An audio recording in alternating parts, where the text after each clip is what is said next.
Vamos começar a nossa recapitulação da lição, ou antecipação da lição número 10.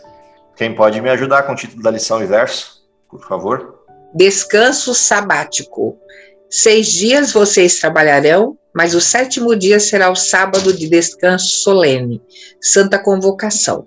Não faça nenhuma obra, é sábado, dedicado ao Senhor, onde quer que vocês morarem. Ok.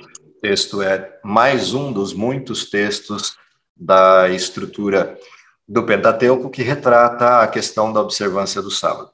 A lição dessa semana é continuidade desse tema que é o centro da atenção da lição do trimestre. Semana passada a gente fez uma introdução a respeito do sábado, numa proposta bem interessante do autor da lição, que é o olhar para a questão dos ritmos do descanso. Numa metáfora muito interessante com música, ele foi percorrendo a história do sábado. Na lição dessa semana, a gente volta a esse tema do sábado, descanso sabático, como centro da atenção, e algumas questões foram levantadas a partir dessa referência que vale a pena a gente prestar um pouco de atenção e aprofundar ao longo do estudo da semana essas questões. Uma dessas questões que o autor levanta é a quantidade, a enxurrada de argumentos e ataques que o sábado sofre ao longo da história. Principalmente nos dias atuais, esse volume de argumentos tem se intensificado e também tem assumido um certo requinte, né? São argumentos cada vez mais bem elaborados para, de alguma forma, desfazer a questão do sábado como algo central na adoração a Deus ou algo central no desenho bíblico. E a grande questão é como o sábado fica diante de tantos ataques e como a gente sustenta essa situação do sábado no século XXI, uma vez que há uma tentativa de demonstração de que o sábado ficou restrito a uma época e a um povo, a uma época enquanto tempo antigo da Bíblia e a um povo enquanto Israel. A primeira coisa que a gente tem como referência desse tipo de acusações que o sábado sofre é lembrar de que o sábado não é uma estrutura israelita. O sábado não é uma estrutura mosaica. O sábado é uma estrutura da criação. Portanto, rejeitar o sábado é análogo a rejeitar a criação. Não reconhecer o sábado como válido é a mesma coisa que eu voltar à criação e não reconhecer a criação como sendo válida. E daí uma questão muito importante, que eu já abriria a lição dessa semana como resgate, uma vez que a primeira referência que a lição traz é a gente olhar de volta para a criação e entender por que o mandamento, lá em Êxodo 20, na sua forma primária, traz um verbo com uma ordem e, ao mesmo tempo, um convite, que é lembra-te. Essa expressão de referência para a gente olhar para trás, lembrar de algo que passou, lembrar de algo que ficou para trás, lembrar de algo que a gente esqueceu, essa referência nos remete à criação. Mas, curiosamente, se a gente fizer uma ponte, né, a gente atravessar toda a história bíblica, de Gênesis a Apocalipse, quando você chegar em Apocalipse 14, essa mesma referência vai estar lá, com uma expressão também imperativa numa das mensagens angélicas, dizendo temei a Deus, e uma segunda referência, adorai. E, curiosamente, caprichosamente, essa mensagem termina dizendo adorai aquele que fez o céu, a terra, o mar e a fonte das águas. O que significa que aquele temer do capítulo 14 de Apocalipse para o remanescente é um retorno às origens. Para eu poder adorar a Deus, eu preciso saber quem Ele é. E eu só consigo saber quem é Deus se eu voltar lá no marco zero da história e encontrá-lo lá. Portanto, anular a criação por qualquer das suas formas, anular por dizer que a criação é só uma metáfora da realidade, ou anular por dizer que a criação, na realidade, não foi exatamente daquele jeito que Gênesis descreve, ou anular por dizer que a criação é uma historinha para crianças, ou mesmo anular dizendo que a criação foi necessário 1000 anos em cada dia da criação para que tudo que a gente conhece fosse feito a partir da evolução. Qualquer dessas coisas é tornar Deus um sujeito refém da minha perspectiva de Deus e das suas limitações. Então, uma coisa interessante sobre o sábado é que o sábado, quando nos remete a um lembrar da criação, ele também nos remete à identidade de Deus e a nós.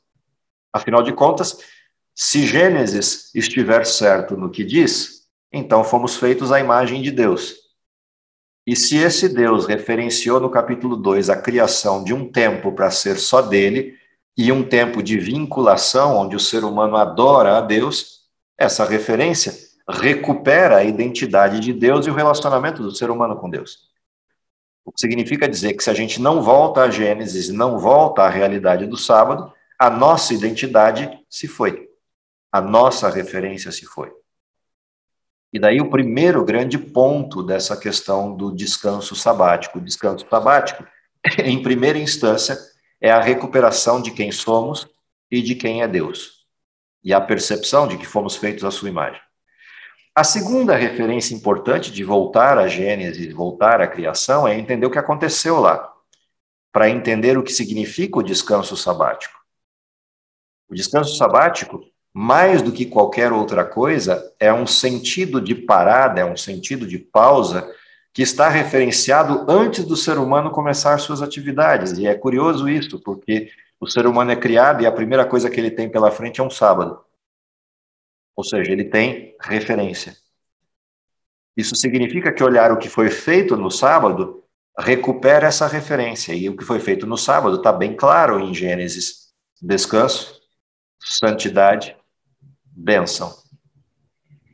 Esses três elementos presentes no Gênesis, esses três elementos presentes na criação, são os que são repetidos no mandamento, seja na forma de Êxodo 20 ou em outras formas de apresentação presentes em outras estruturas que relatam a mesma referência do sábado.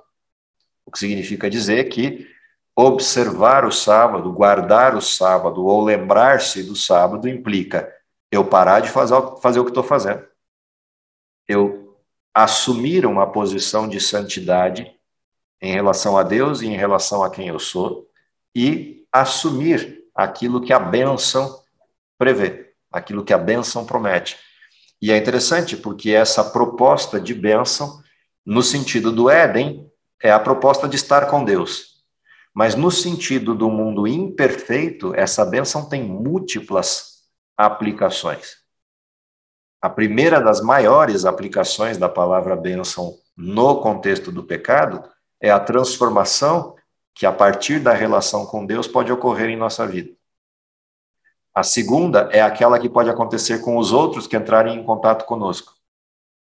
E, portanto, no sentido do sábado, para dentro de um mundo de pecado, bênção assume uma nova característica, que é a característica da redenção, da recriação, do refazer, regeneração, que é o sentido de religião.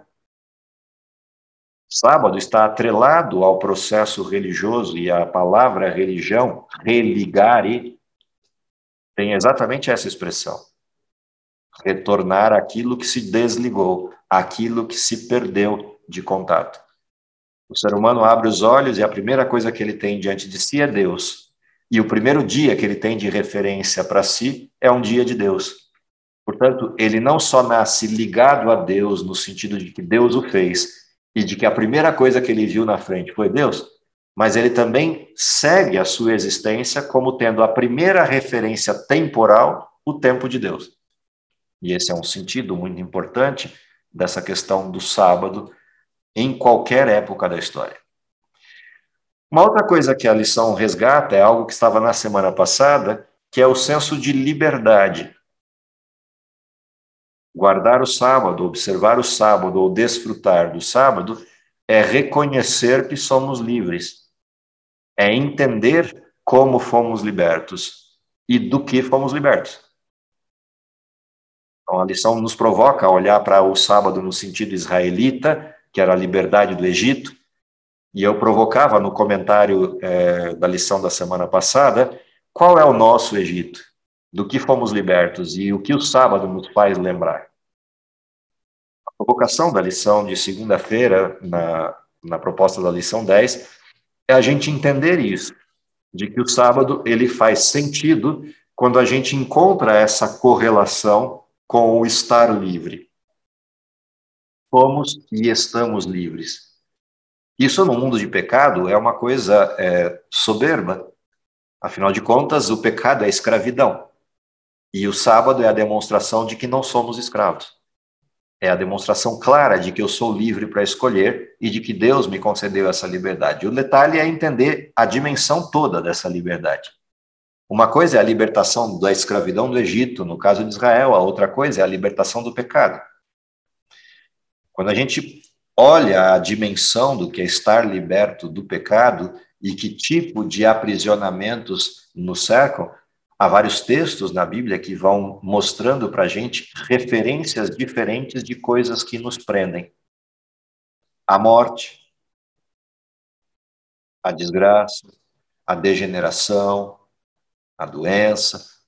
Há uma série de coisas que nos prende todos os dias, e olhar para o sábado é lembrar que Deus nos libertou. Uma outra coisa curiosa sobre essa libertação, ou seja, celebrar a liberdade, é que no nosso caso, como cristãos, a grande libertação está na cruz.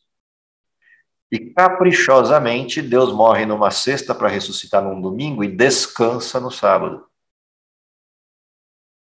Num capricho de Deus, ele faz isso.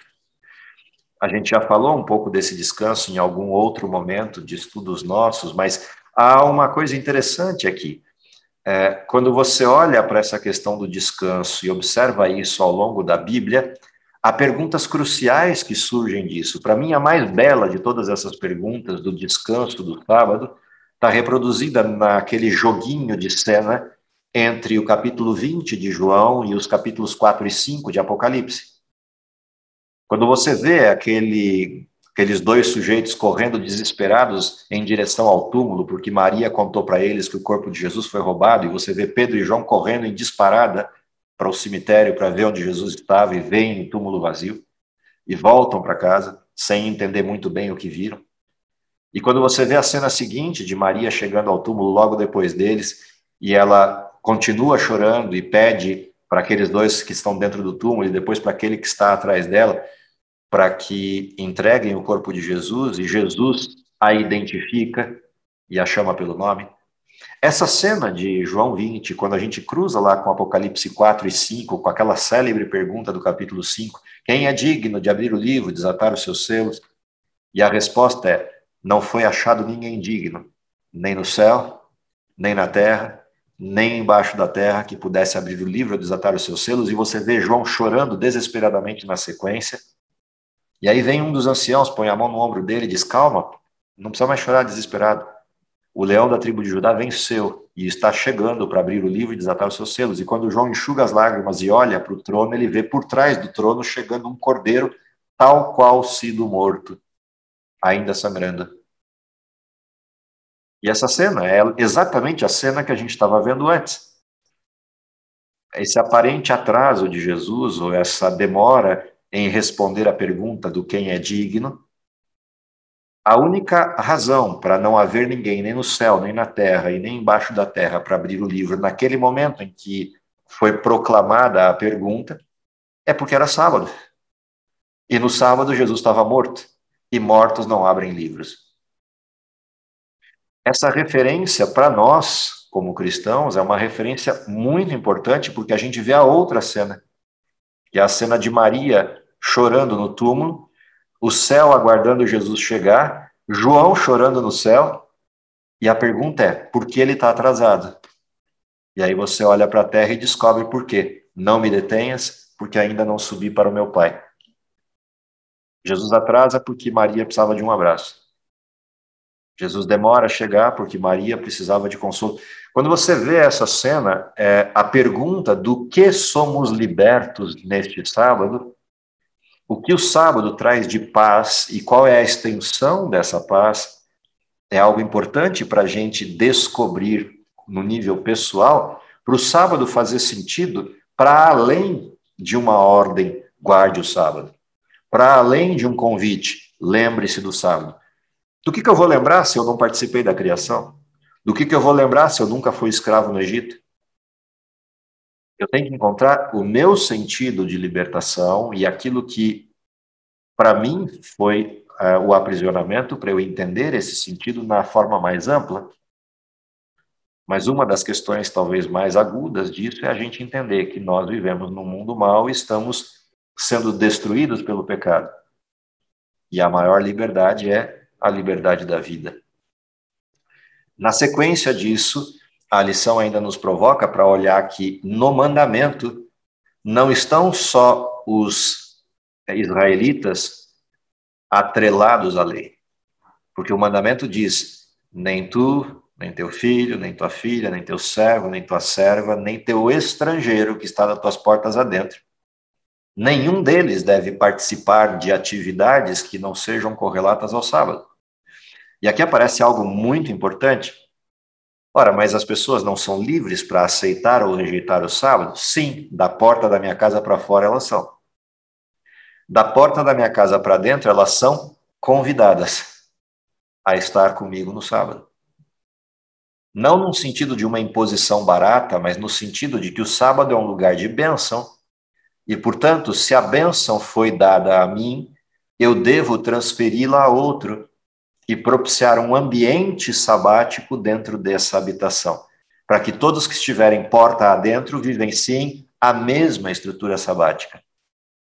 E talvez, quando tiverem os estrangeiros da porta para dentro, a estrutura sabática ainda tenha que ser mais enfática do que aquela corriqueira da gente. No sentido das restrições, não do não pode fazer ou do não pode isso. As restrições no sentido do foco. Para que as pessoas passem um dia onde elas vivenciaram um tipo de experiência que elas nunca tiveram a opção ou a oportunidade na vida inteira. E este é o sentido do estrangeiro das tuas portas para dentro. E saiam de lá abençoados, desejando ter um outro sábado. Desejando participar de um outro sábado. Ao contrário disso, se eu ignoro essa situação e deixo os estrangeiros vivenciarem no sábado o que eles estão acostumados a vivenciar em qualquer lugar ou em qualquer circunstância, eles terão perdido a bênção. E eu terei perdido a função. Isso é algo muito peculiar. E às vezes a gente não se dá conta disso. Às vezes a gente não se dá conta de que, uma vez que o sábado é algo que eu conheço, todos os que passarem por mim na condição do sábado têm que conhecer o que ele significa na sua forma plena. Ou seja, vivenciar o sábado durante um tempo. E esse é o convite a ser feito para o estrangeiro. Olha, hoje é sábado, e no sábado é isso que a gente faz. E eu estou te convidando para desfrutar, pelo menos uma vez na vida, o que é um sábado. Você aceita? Esse é o contexto do estrangeiro dentro das portas. Ele terá a oportunidade de vivenciar, porque se não for esse convite, não for essa condição, talvez ele nunca viva um sábado, nunca entenda um sábado, ele só vai entender uma regra, só vai entender um mandamento, mas não vai entender o que ele é de fato. E a oportunidade de estar vivenciando um sábado, onde você pode desplugar de toda a realidade existente no mundo, para se plugar à realidade de Deus, é uma coisa distinta, é uma coisa peculiar. E esse também é um sentido importante da referência de sábado no mandamento. A gente ainda pode olhar essa referência por uma outra perspectiva, que é a perspectiva do que fazer no sábado. Eu já disse algumas vezes por aí que o sábado é o dia da não desculpa. A gente sempre tem desculpa de não ter tempo para um monte de coisas. O sábado é o dia de não ter desculpa. E o sábado é um dia cujo tempo não é meu. E, portanto, se o tempo não é meu, não há desculpas. Não há desculpas para não fazer o bem no sábado, porque o tempo não é meu. Não há desculpas para não ajudar no sábado, porque o tempo não é meu. Portanto, o sábado é um dia de um outro tipo de relação com o tempo. Aliás, é um dia de não relação com o tempo. Porque a agenda não é minha. Dentro dessa perspectiva, o sábado é o que sobrou da eternidade. Porque em todos os outros momentos a gente está correndo contra o tempo, correndo contra o relógio, correndo contra uma ampulheta de areia que vai escoando e não para. O sábado é o dia que eu posso fazer diferente. Eu não tenho a ampulheta e não tenho a preocupação com ela. O sábado é um dia que flui dentro do seu próprio desenho, sem o desespero do tempo, porque o tempo não é meu. Nos outros 6 dias eu posso até me desesperar com o tempo, porque o tempo é meu, mas no sábado não. E essa é uma perspectiva interessante do que se pode fazer no sábado. O ato de se coordenar atividades para o bem no sábado também traz outra dimensão importante do sábado, que é a dimensão de você voltar-se para o outro, de você voltar-se para o próximo e cumprir a segunda parte do grande mandamento. Ame a Deus sobre todas as coisas, ame ao próximo como a ti mesmo. O sábado permite isso no nível extremo, o que durante a semana nem sempre é possível, no sentido da manifestação do amor. O sábado é um dia propício para isso, é um dia que você pode parar para prestar atenção, é um dia que você pode parar para dar atenção. O sábado permite isso. Curiosamente, é exatamente esse tipo de atitude que mais provocou a ira nos sujeitos contemporâneos de Jesus, que viam no sábado um conjunto de regras, um conjunto de leis, um conjunto de burocracias e de retóricas que não faziam sentido. E aí, de repente, chega um sujeito que arrebenta com tudo aquilo e começa, por incrível que pareça, fazer o bem no sábado. E é acusado de quebrar o sábado. E isso nos leva de volta ao Gênesis, né? A função do sábado. Não foi o homem que foi feito por causa do sábado, mas o sábado foi feito por causa do homem. Portanto, a referência é de Deus para nós e não de nós para ele. Logo, fazer o bem é responder ao apelo de Deus de amar ao próximo. Faz parte do modelo de observância do sábado. Lembrando que esse fazer o bem não é secular. O fazer o bem não é fazer o outro se sentir bem nas coisas que o mundo faz alguém se sentir bem. Fazer o bem é fazer o bem naquilo que a pessoa de fato necessita. É a expressão que a gente viu na lição 9 do paralítico. Uma coisa é o que os outros achavam que ele precisava, outra coisa é o que Deus sabia que ele precisava. Portanto, fazer o bem também tem a ver com essa questão, de eu enxergar aquilo que é legitimamente bom e que é legitimamente necessário. É nesse sentido que o fazer o bem é legítimo no dia de sábado.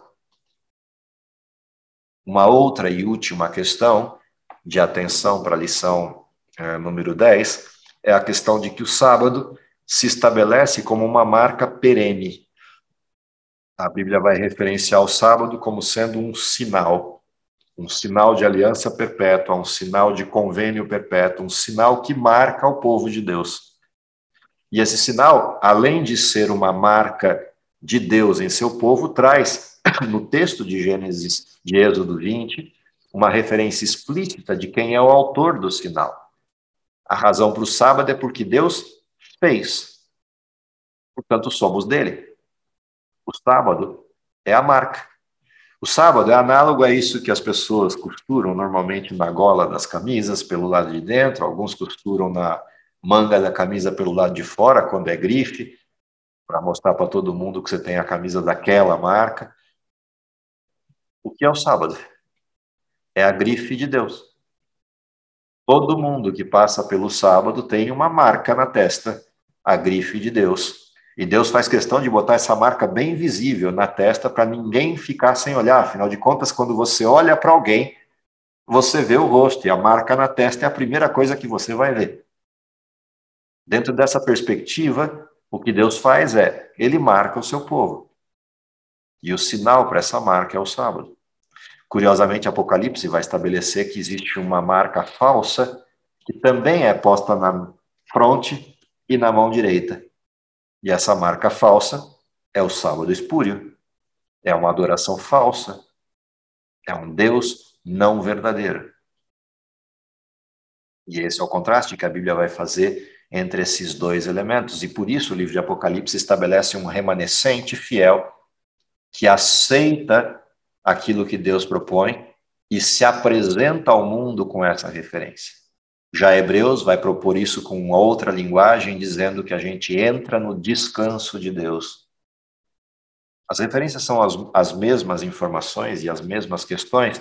De um lado, a adoração a Deus, do outro lado, a adoração ao inimigo de Deus e a tudo aquilo que ele criou. E a grande pergunta persiste: a quem a gente renderá autoridade e adoração? Como é que eu enxergo a perpetuidade ou efemeridade desse sinal de Deus? E, aliás, eu quero ter o sinal de Deus? Eu quero ser visto pelas pessoas como quem tem esse sinal? Ou eu tenho vergonha de que as pessoas olhem, então eu ponho um boné, abaixo o cabelo, ponho uma bandana ou alguma coisa na cabeça para tampar o sinal? Ou seja, eu me comporto e vivo de um jeito que as pessoas não percebam a quem eu sirvo, em outras palavras. O sábado também é uma demonstração desse tipo de situação. E era interessante, né? Era muito comum antigamente você ver, pelas condições, obviamente, do mundo, você vê as pessoas no sábado, todo mundo caminhando para a igreja. Bíblia na mão, lição, inário, uma roupa diferenciada, e aquelas pessoas iam caminhando pelas ruas em direção à igreja. E o mundo seguindo o seu curso natural de vida e olhando para aquelas pessoas esquisitas caminhando pela rua indo à igreja. Isso suscitava perguntas: quem são esses? Hoje a gente se esconde em determinadas situações, né? A gente se esconde no carro, bota isso filme para que ninguém veja que a gente está indo para a igreja, busca um estacionamento, se possível, embaixo da igreja, para que as pessoas não vejam a gente descer do carro, e você assiste o culto e volta para casa e ninguém nem sabe que você foi à igreja. Óbvio, eu estou generalizando, mas são questões importantes disso. E eu não estou falando aqui de uma demonstração barata, de você ficar pela rua andando com cara cabisbaixa, só para fazer de conta que está indo para uma situação. Não, eu estou falando no sentido de a gente tem a vergonha ou não tem vergonha do Evangelho. Questões que pairam nessa situação do sinal de Deus. O que significa o sinal de Deus? A lição termina com 2 textos de reflexão, um deles do Testemunhos para a Igreja, volume 6, e o outro também do Testemunhos para a Igreja, na página 362, que vale aí o olhar para a gente para fechar essa percepção do impacto do sábado na vida daquele que crê.